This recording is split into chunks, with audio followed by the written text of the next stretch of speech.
So, friends, that and this we use for singular thing, जो चीज़ें एक होती हैं.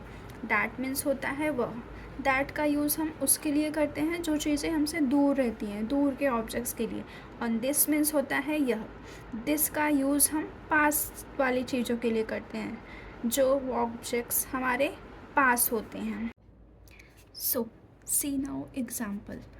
I have written here this is a pen. This is a pen.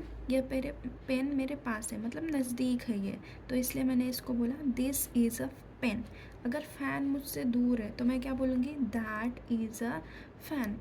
Like this we can make it more sentences, like this is a car, that is a bus, this is a pencil, that is a notebook. अगर आपको ये video पसंद आया तो इस video को like करें and channel को सब्सक्राइब करें, and you can also share with your friends. Thank you so much.